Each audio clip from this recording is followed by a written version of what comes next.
mucha alegría y mucha gratitud al Señor. Le damos la más cordialmente bienvenida a este estudio, que será ya el número 23 en las en esta serie que estamos llevando, que es la serie del Tratado Teológico de Hebreos. Y estamos haciendo este tratado porque, y hoy será un poquito más clara la razón, porque queremos ir a las lenguas originales, pero también queremos ir al pensamiento original que premiaba en el siglo I, cuando se escribe el Evangelio, para que podamos hacer una correcta lectura más allá de lo que nos llegó casi exclusivamente desde el lenguaje.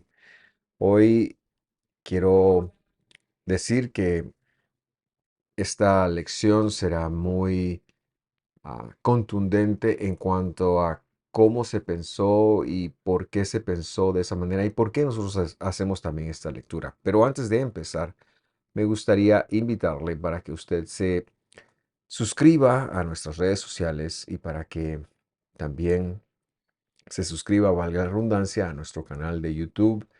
Tenemos muchos listados de otros estudios que se han grabado desde esta misma mentalidad, desde los módulos de discipulados, que es como una introducción a la lectura de la Biblia, la carta de Gálatas, el Evangelio de Marcos, las porciones semanales, ya en su segundo año, o sea, varios am, estudios que le podrán ayudar si usted quiere profundizar más en el texto. Vamos a empezar entonces y la semana pasada vimos el tema del testamento o pacto mejorado y recordando que por pacto o testamento estaba hablando de lo levítico, está hablando del sacerdocio y no tanto de la ley del Señor. Pero así como el primero fue dado por la Torá, el primer pacto fue dado por la Torá, que era en el caso de la carta de Hebreos, se refiere al pacto levítico, al pacto de sacerdocio que se entregó a Aarón, sus descendientes, y se confirmó a Pinjas, el nieto de Aarón. También hubo un juramento que por medio de David, sin contradecir la ley, nos llega. Vimos también una cita en Jeremías que es muy contundente y de que la ley no solo no está abolida, sino que ahora está dentro de nosotros y que la mejora es precisamente esa que estará en nosotros, que nuestras conciencias son limpias ahora y que Él ya no se acordará de nuestros pecados. Así que vamos a empezar con el capítulo 9. Ya vamos dentro en este estudio y hoy queremos llegar hasta el versículo 10, así que yo le invito a acompañarme. Nuestro tema es el lugar santísimo y la corrección. Versículo 1, estoy leyendo la Nueva Biblia de las Américas y dice de la siguiente manera. Ahora bien, aún en el primer pacto, se lo puse entre paréntesis porque no aparece en el original, pero es para que sepamos de qué se está hablando. Tenía ordenanzas para el culto y el santuario terrenal. Se refiere entonces al primer pacto, es decir, al pacto del sacerdocio levítico. Tenía reglamentos de culto, había un orden, cuándo, cómo ofrecer. Recordará usted que todo esto fue resultado del becerro de oro y cómo ese pecado fue tan profundo y tan dañino que dejó todo el servicio levítico. No era la intención de Dios original esta, sino que la intención era que cada miembro de Israel fuera un sacerdocio real. Pero bueno, como esto vino a sustituir aquello, entonces dejó una ordenanza para el culto y esto se llegó también a replicar a la tierra de Israel, pues mientras hubo santuario, primero vemos el tabernáculo movible, también vemos una especie de tabernáculo ya en Silo. Cuando David lleva esto y construye después su hijo, el primer templo, ya lo vemos fijo. A esto se refiere. Ahora, también es importante mencionar, antes de seguir leyendo y antes de hacer otro comentario de este versículo, que no se refiere al primer pacto afuera de lo levítico, afuera de lo que se ha entregado a a Aarón, no se refiere a la ley, no se refiere al primer pacto de Abraham, porque ese no tenía ordenanzas de culto. Ese pacto era una promesa que decía, yo seré su Dios y ellos serán mi pueblo. Y repetimos y recalcamos que ese es todavía el pacto por medio del cual Dios usa, perdón, para salvarnos, Dios usa para injertarnos en él y que eh, en, ahora ya con todo el desarrollo del plan del Señor, vemos que este se da única y exclusivamente a través de la obra que él mismo hizo en el madero. Pero también me llama la atención cuando dice el santuario terrenal. El santuario terrenal, de hecho, la Reina Valera, perdón, traduce como santuario mundano, y esta es una traducción un poquito fea porque la palabra mundano cobra un matiz un poco despectivo. Pero lo que nosotros queremos notar es que acá existe una evidencia más, y por eso en la introducción yo estaba muy alegre, de que el escritor, en primer lugar, es un experto en la Torá del Señor, en la ley del Señor, pero también es un experto en los términos que se están viviendo, y él está probablemente pensando en arameo, ya sea que se lo estén traduciendo a un griego que luego también pasa a ser un griego judaico, si se permite usar esa frase. Es como en este país que es Guatemala, nosotros hablamos español, pero hablamos castellano, quizás, pero hablamos un castellano guatemalteco. Es nuestra forma de expresarnos, y si usted va al país que más cerca queda de nuestra frontera, de nuestra ciudad capital, perdón, a 122 kilómetros de la ciudad capital, me refiero a El Salvador, usted va a encontrar, dirigiéndose entonces al oriente, va a encontrar un castellano bastante diferente. Y si usted se va hacia el occidente, se va a encontrar con el castellano mexicano. Similarmente lo que está pasando acá. Pero eso tiene una significancia muy interesante. Me refiero a la frase santuario terrenal, y aquí se usa la palabra cosmos, cosmos. Pero esta palabra ya en el primer siglo tomó una connotación de mundo, de sistema, de mundo como planeta. Y en el segundo templo nació un término, se empezó a acuñar un término, o dos términos realmente, que hablaban del mundo, de este mundo y el mundo por venir o el mundo venidero. Este mundo se le llamaba el Olam Hazeh, que quiere decir el mundo del este, o sea, este mundo, mientras que el mundo venidero se le llamaba Olam Haba, que quiere decir el mundo que está por venir o el mundo que está viniendo. Esta doctrina, voy a llamarle así, es ajena a la Biblia escrita hasta Malaquías. Cuando usted ve la palabra Olam en todo lo que se conoce como el Testamento de los Antiguos, usted va a ver que siempre significa un espacio de tiempo escondido. Por el Olam es por un tiempo escondido, y esto lo hemos recalcado una y otra vez.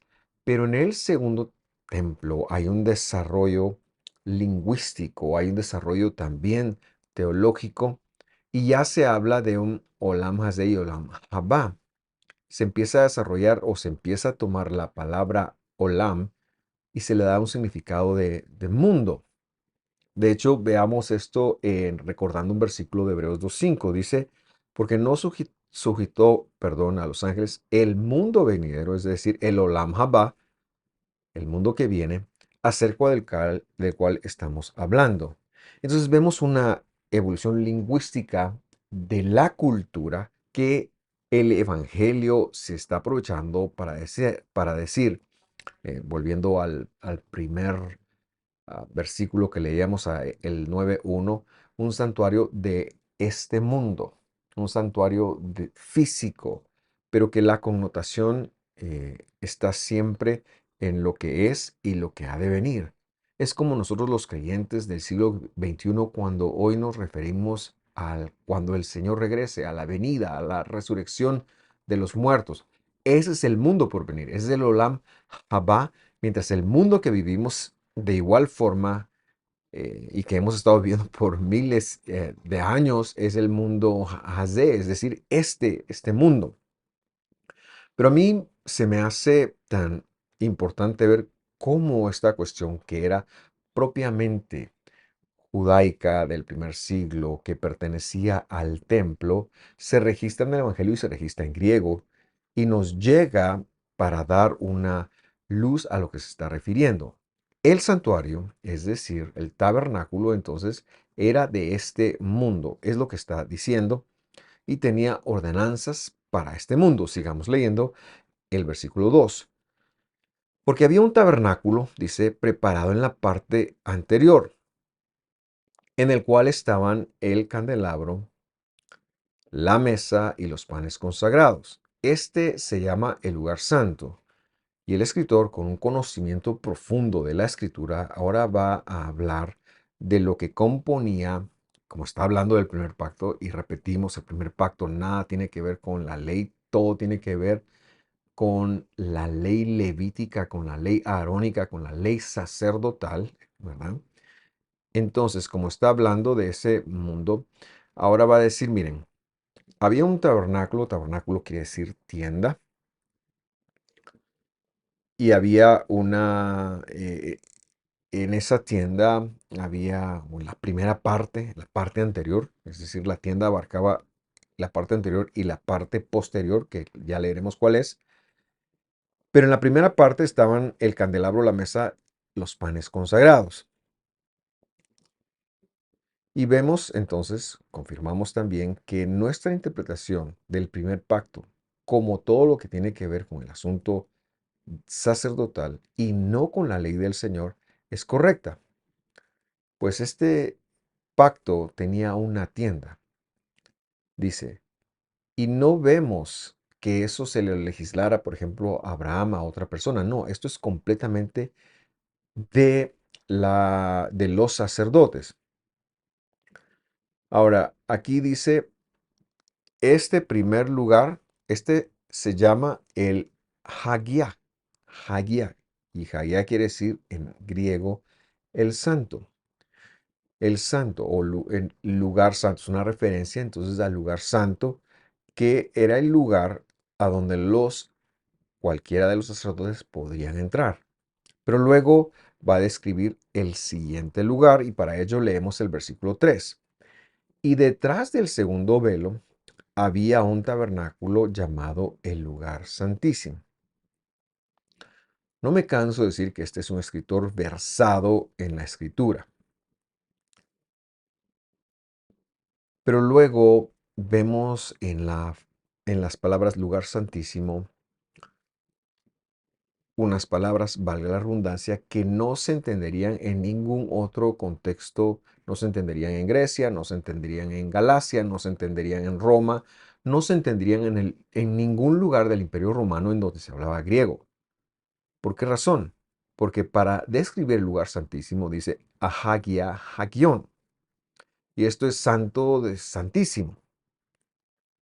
Y en la lengua griega eh, no tiene congruencia alguna. Esto solo es perceptible para un judío, pero no es perceptible para ninguna otra persona que habla griego o que hablaba griego en esta época. De hecho, si él hubiera querido decir lugar santísimo, tendría que haber dicho topos. Topos es la palabra lugar, omega hagia, el lugar donde hay más santidad o el lugar más santo. Sin embargo, ha usado la repetición hagia, hagia. Y esto no es otra cosa más que cómo en hebreo se dice. Están tratando de transliterar cómo se dice en hebreo lugar santísimo. En hebreo se dice Kodesh HaKodashim, que quiere decir la distinción, la santidad de todas las santidades, de las santidades.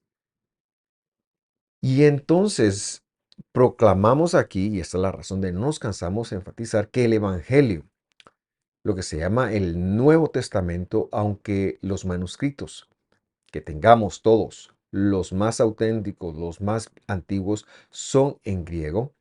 En primer lugar, fue pensado en una mente judía. Esto no puede ser de otra manera. Aquí no hay un pensamiento griego, no hay un pensamiento de un escritor, ni siquiera la persona que está redactando esto es griega, sino esto es un judío que o bien escribió en un griego, pero pensado en hebreo, o bien lo escribió en hebreo o arameo, cualquiera de esas dos lenguas semíticas, y luego inmediatamente lo iban traduciendo al hebreo y por eso es que queda esta traducción.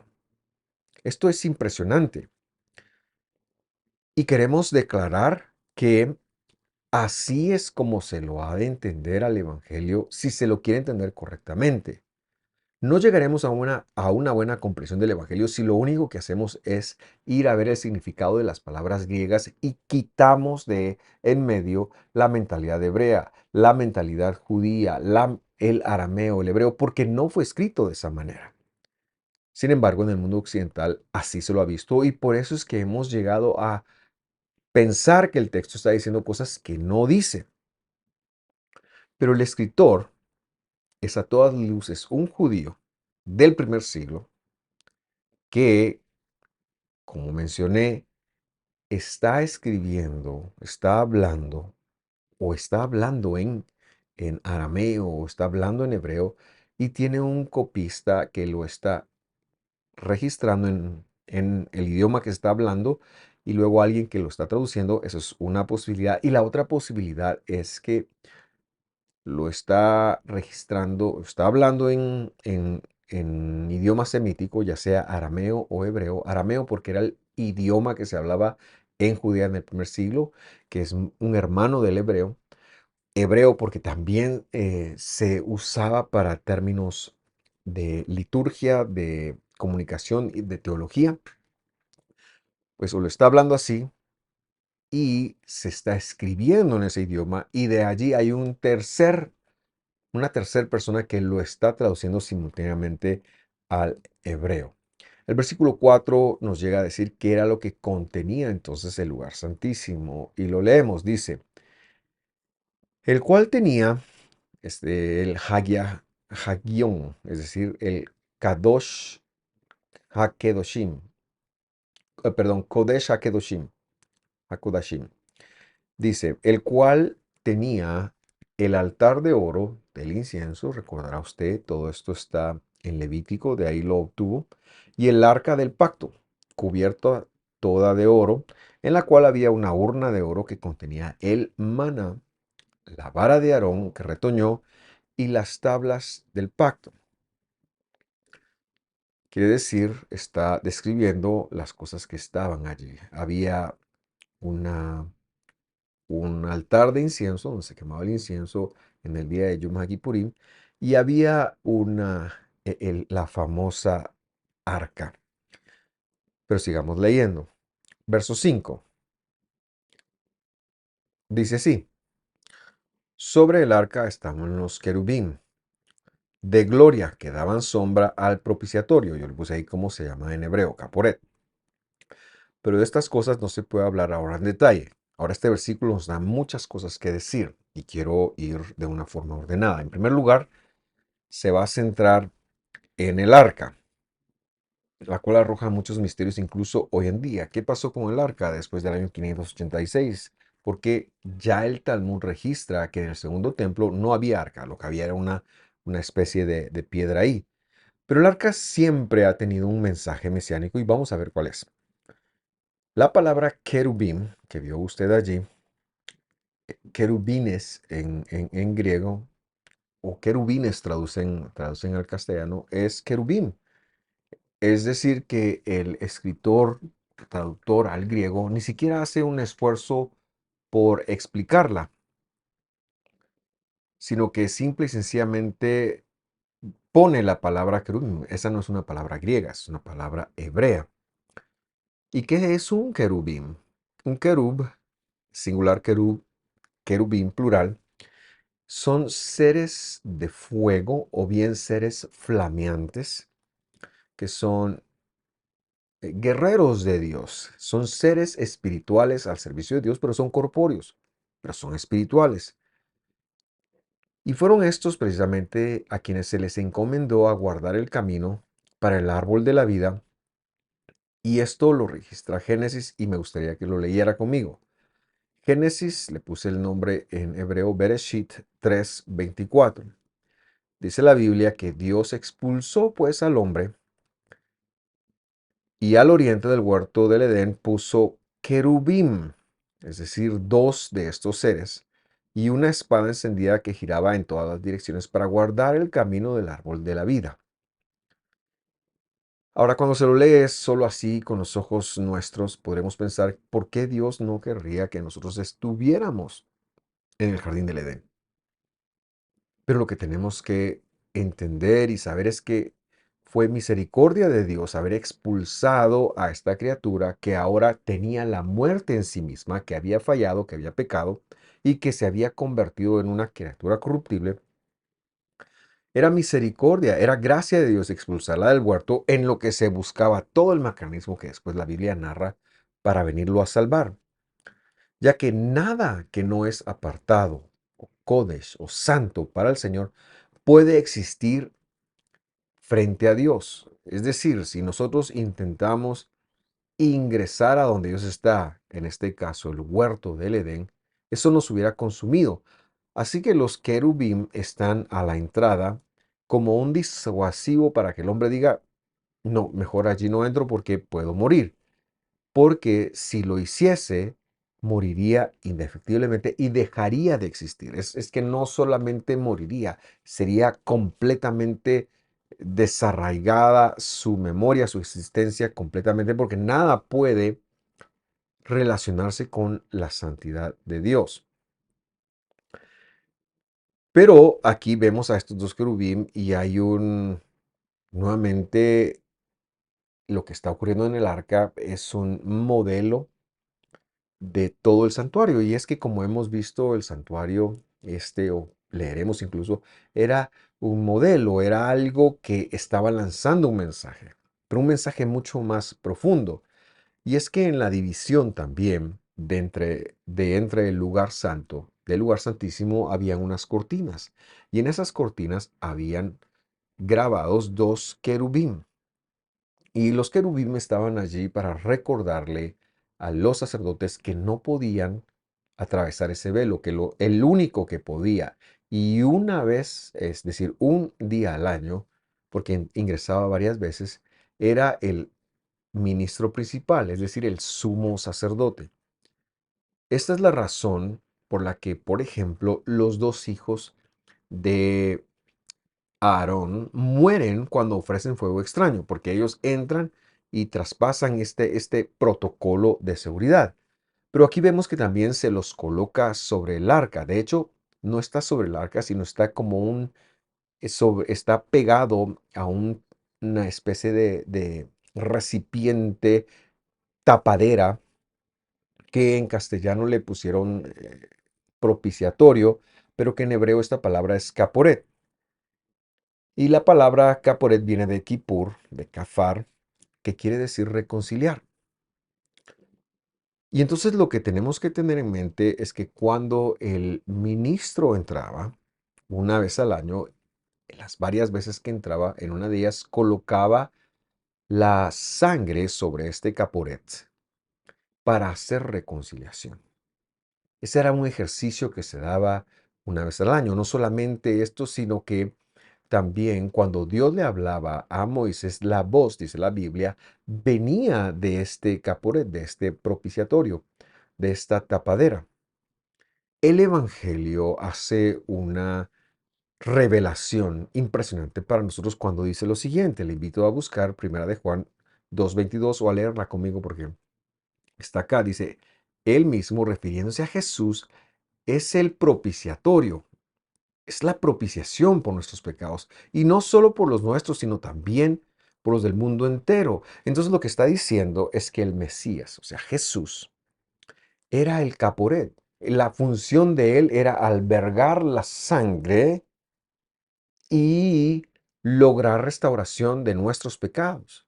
Pero por si eso fuera poco, que no lo es, que al contrario es mucho, el Mesías también representaba la voz de Dios. Y en el primer pacto, en el pacto levítico, en el pacto de Aarón, funcionaba entonces una referencia de que el Mesías tenía que venir. Por eso hemos dicho que cada ofrenda levítica y cada sacrificio que se hacía, y este libro tan hermoso como lo es el libro de Vaikra, o sea, Levítico, es tan importante saberlo porque todo eso representaba una obra que el Mesías Jesús vendría a hacer. Y aunque ahora está diciendo, mira, ya no tienen que hacerlo los hombres, eso va a estar abolido, el templo va a ser destruido dentro de poco, la función no se pierde.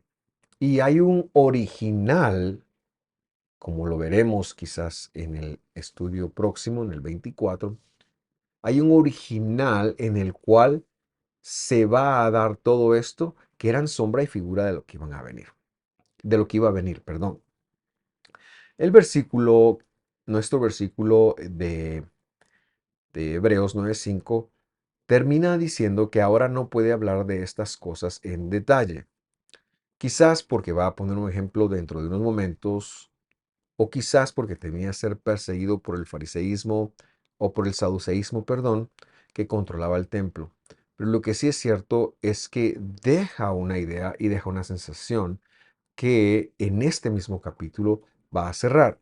Versículo 6 dice, así preparadas estas cosas, los sacerdotes entran continuamente al primer tabernáculo para oficiar el culto. Repito, se refiere al lugar santo. Aquí queremos ver que el primer tabernáculo es el lugar santo y el segundo tabernáculo es el lugar santísimo. Pero el lugar santísimo, perdón, pero también hay aquí un tipo de que el primer tabernáculo era el humano, mientras que el segundo iba a ser el del Mesías, o sea, divino. Leemos el versículo 7 para irnos acercando a este mensaje. Pero en el segundo dice, solo entra el sumo sacerdote una vez al año, no sin llevar sangre, la cual ofrece por sí mismo y por los pecados del pueblo cometidos en ignorancia. Ahora, no es su propia sangre, sino que es la sangre de un animalito. Pero yo quiero que tenga en mente dos cosas. En primer lugar, está hablando, cuando el versículo 7 habla de que al segundo, una, una vez al año, se refiere al día de Yom HaKippurim, es decir, el día décimo, el día que se ayuna del mes séptimo, que en nuestro calendario ocurre más o menos a finales de septiembre, principios de octubre, dependiendo de qué tipo de año hebreo se esté viviendo. La segunda cosa que quiero mencionar es que el servicio de Yom HaKippurim demandaba que el sacerdote entrara varias veces solamente en ese día. Entonces lo que el Evangelio está tratando de decir es que era el único día que entraba, aunque entraba varias veces. Vamos a leer el versículo 8. Dice así, queriendo el Espíritu Santo, y por el Espíritu Santo se refiere a Dios, dar a entender esto, que el camino al lugar santísimo aún no había sido revelado en tanto que el primer tabernáculo permaneciera en pie. Y aquí ya empezamos a ver la figura. Es decir, el primer tabernáculo ahora está tomando la referencia de que es el ministerio levítico que en ese momento histórico se ejerce en el templo y está de pie. Por eso nosotros decimos una y otra vez que cualquier intento por la reconstrucción de un tercer templo en Jerusalén será sin la ayuda de Dios, será un esfuerzo humano y será un esfuerzo satánico. Pero el lugar santísimo, esta es la implicación, no es el que se construyó, aunque lo tenían allí, pero era una sombra. Esta es una, esta es un intento del autor de la carta por decirle a sus hermanos, miren, cada vez que ustedes se van a meter al templo y ofrecen un sacrificio, están regresando al lugar santo.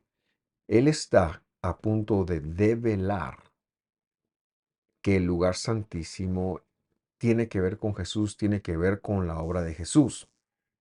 Por lo tanto, si ustedes regresan a eso, están volviendo a poner su confianza en el primer pacto que está próximo a desaparecer. En el primer pacto es el pacto levítico. Por eso es que no quiero dejar ninguna duda al respecto. No, nada tiene que ver ni con el libro del pacto, que es el Pentateuco, ni con el pacto abrahámico, que es el pacto original. El nuevo pacto en sangre de Jesús, como lo hemos visto, no venía a quitar el pacto de Abraham. Al contrario, venía a confirmarlo y mejorarlo. Eso fue lo que vimos la semana pasada. El nuevo pacto, el pacto en la sangre de Jesús, lo que venía era reemplazar el sacerdocio levítico y a inaugurar el sacerdocio mesiánico, el sacerdocio de Jesús. Esto es importante tenerlo en mente cuando vamos al versículo 9 y dice ahí: esto es un símbolo para el tiempo presente, según el cual se presentan ofrendas y sacrificios que no pueden hacer perfecto en su conciencia al que practica ese culto. Otra evidencia de que el templo sigue en pie. Y por eso le está diciendo, miren, ahora cuando nosotros vemos la entrada al lugar santísimo, tenemos que entender que todo lo que está pasando es un símbolo, es algo que tiene que ver con nosotros hoy. Porque en el sacerdocio de hoy, que todavía es el primer pacto, que ustedes ya no deberían de estar yendo, aunque algunos vayan, que está pronto a desaparecer, todo ese es el bagaje que hemos venido leyendo continuamente en la epístola, en la carta de Hebreos. Esto dice, según se presentan ciertas ofrendas y sacrificios, no pueden perfeccionar a las personas. Si ustedes conocen al Mesías, que conocen a Jesús, regresan a ofrecer sacrificios, sus conciencias nos van a ser perfeccionadas. Y de eso hablamos un poquito en el estudio 19 y es importante recordarlo.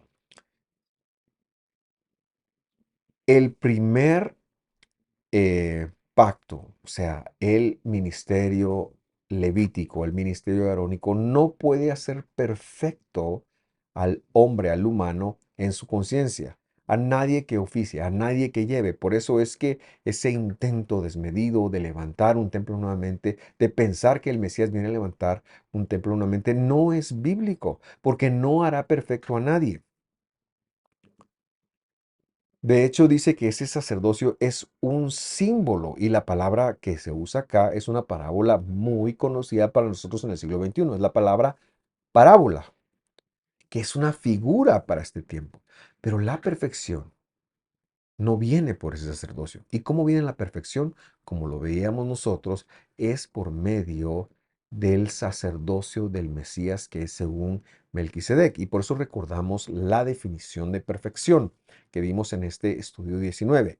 Es la transformación de la conciencia, la colocación de las leyes en nuestro interior, de la Torá del Señor en nuestro interior, y que el Señor no se acordará más de nuestros pecados, de tal manera que podremos vivir en perfección, podemos ya no estar sometidos al yugo. Es la única forma de ser libres del pecado, como lo decía ese coro tan antiguo: quieres ser libre de orgullo y pasión, tan solo hay poder en Jesús. Se trata de Jesús. Él, la perfección es que no se acuerde más de nuestros pecados. La perfección es que yo no tenga que yo pueda entender esto sin que mi hermano me lo esté diciendo, porque es por revelación. Y de eso se trata el versículo 9. Pero luego agrega algo en el versículo 10 y este es el último versículo que vamos a leer hoy y que da el último espacio a nuestro título, la última referencia a nuestro título, que es la corrección. Entonces yo le invito a leerlo, por favor. Dice así: ya que solo con comidas, voy a corroborar esto porque me aparece, perdone usted, ya que solo con comidas, perdón, sí, lo que he quitado ahí lo removí porque no está en el original. En la mayoría bueno, en la Nueva Biblia de las Américas lo que hacen es poner unas letras como en desnivel para que nosotros entendamos que eso no está en el original, pero para que entendamos la idea. Y ahí dice, ya que tienen que ver solo con comidas. Sin embargo, en el original dice, ya que solo con comidas y bebidas y diversos alimentos, ordenanzas para el cuerpo, impuestas, perdón, hasta el tiempo de reformar. Yo puse ahí la palabra corrección. El primer pacto, entonces, el que tenía que ver con los sacerdotes, que no tenía que ver con Jesús, o sea, con el lugar santísimo, sino con el movimiento levítico que en este momento histórico están ejerciendo los saduceos, tenía que ver con comidas y bebidas. Pero estas no se refieren a la dieta bíblica, se refieren a a que los sacerdotes, perdón, comían de las ofrendas, que bebían de las libaciones que se presentaban junto con las ofrendas. Los diversos lavamientos, perdón, tienen que ver con los procesos de purificación a los cuales los sacerdotes tenían que someterse. La, las ordenanzas de cuerpo tenían que ver con vestidos, con todo lo que se legisla en Levítico. Y está diciendo ahí, tiene que ver. Pero esto estaba impuesto hasta un tiempo específico. ¿Y cuál era ese tiempo? Era el tiempo de la Reforma, según la traducción de la Nueva Biblia de las Américas. Sin embargo, yo le busqué la palabra ahí y la palabra que está ahí em, es la palabra que da origen a la ortodoxia, a la ortodoxia. Y la ortodoxia quiere decir con enderezar, quiere decir está relacionada con corregir. En hebreo, este concepto se llama tikkun, tikkun.